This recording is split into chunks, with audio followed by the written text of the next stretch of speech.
Dude, it's all well and good having a bunch of powerful legendaries on your account, and welcome to the free-to-play account, by the way. All too often with account takeovers that I've been doing recently, I'm seeing accounts that look like this, right? Where it's just a bunch of legendary champs, everything else is either in the vault or has been turned into a chicken, and then people wondering why they're stuck at stage 11 of basically every dungeon in the game. And so this video is going to be spotlighting the epics, man. The budget champs that have done so much so far for this free-to-play account, the apothecaries of this world, the Farrakins, even the Ruellas, the less often mentioned, as well as the latest epic champion that I've had fully booked on this account and is already about to make his first real splash.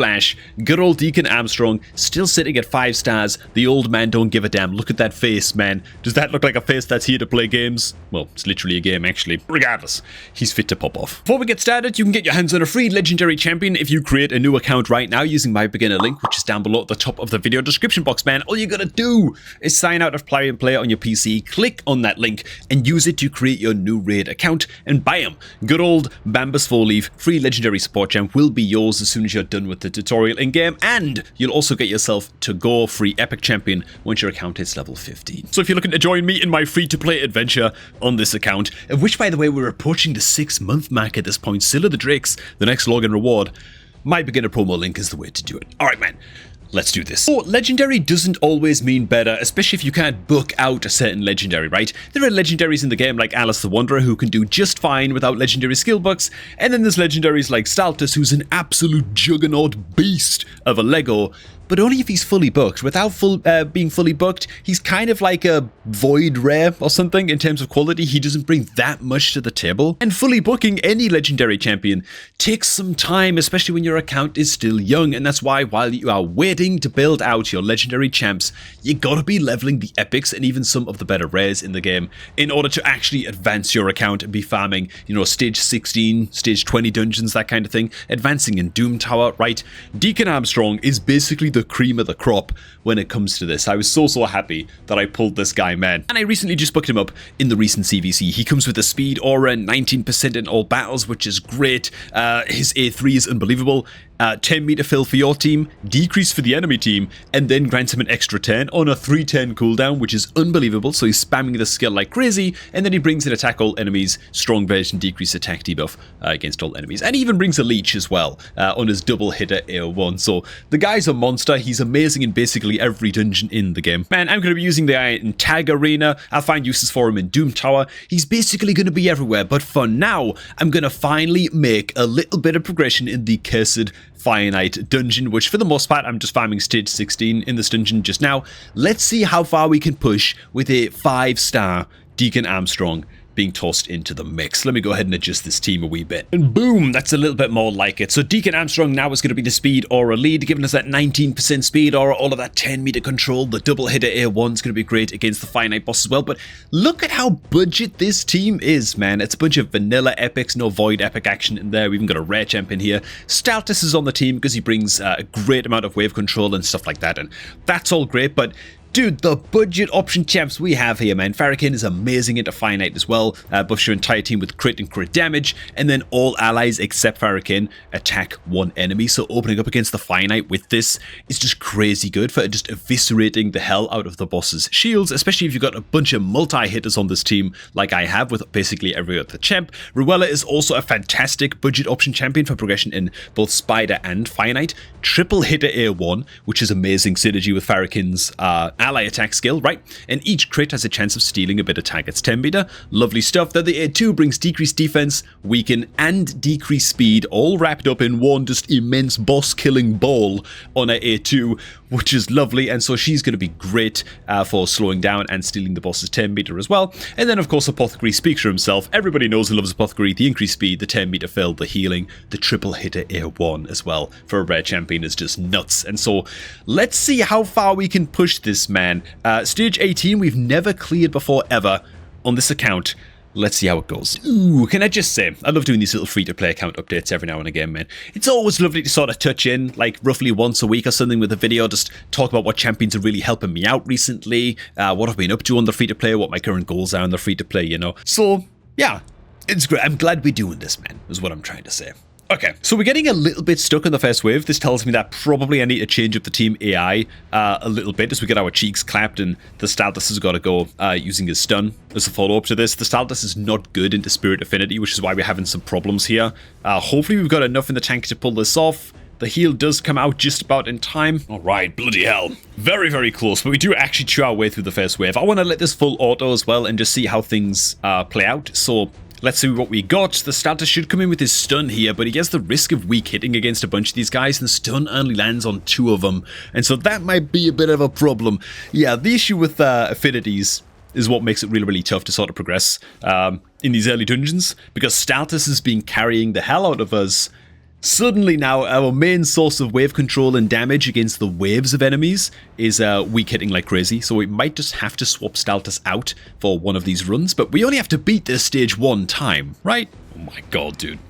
We came so close to death so many times here, but the heals coming in from the apothecary actually able to keep everybody up. Okay, now the real test though against the boss. But to be honest, the boss is going to be a lot easier than the waves because only the Staltus is weak hitting against the boss here. Everybody else is going to do a great job of just right now obliterating the boss's shield stacks, and then most of our 10-meter controllers are going to get to come in and do their thing. There's the decreased speed from the Ruella. The only person who can weak hit now is the Staltus against the boss, and he just bring a little bit of 10-meter control, but with the Deacon on the team and that extra 10-meter fill, that extra 10-meter decrease, he's just bringing so much extra value to this squad that I think we're still going to have enough in the tank to full control this boss. And now that we passed stage 18, as it looks like we're going to be, things should actually be easier in stage 19, I think. Oh, lovely. Good stuff. Okay, man, stage 18 down. It wasn't exactly a fast clear, but that's all good. Next up, that brings us to stage 19, where Spirit is weak affinity, which is most of the team, but now the Staltus is strong affinity, and so he should be absolutely clapping some cheeks. Watch stage 20. Stage 20, we should be good as well. Oh, dude, if we can just get to stage 25, I'll be so happy with this. Right, so far, so good. Yes, most of the team is weak hitting against these waves, but the Staltus is strong hitting, and so he's able to stun the waves up, control them up, and just AoE them down, and so he's kind of boosting us through this stage, whereas last stage he was a bit of a liability. And here we go. Onto the boss one more time, except this time most of our 10-meter controllers kind of run the risk of weak hitting, or at least mostly the Ruella is going to run the risk of weak hitting. She doesn't land the decreased speed on this. Okay, that could be a bit of a problem. That could be a bit of a problem. That's extraordinarily unlucky that she didn't land the decreased speed. So this might take an additional run on top of this just to get this right. Oh my god. Oh, not, dude. Oh, not. The extra 10-meter control. Look at this from the Deacon. And his 10-meter boost is actually just accelerating the team into just mega overdrive. And even though half of our 10-meter controllers and stuff are weak hitting on the team, doesn't matter. Partially because the Deacon actually can't weak hit with his 10-meter decrease. Even though he's negative affinity, he doesn't actually attack the enemy when he applies the decrease. And so it can't weak hit, which is a lovely little bonus of his 10-meter control, right? Dude, we're actually just holding on here. Just about. There it is, dude. Well, he's just about dead anyway. Oh my god, lovely. The Royal actually did get off the decreased speed in the end as well. We'll go ahead and sell that up. Great, man. We're up to stage 20. I just realized, by the way, I didn't actually touch on how I've built the Deacon. Of course, things are a little bit hodgepodge, a little bit mix and match on the free-to-play account, but I managed to hit some 2 sets, at least, on accuracy, speed, and perception.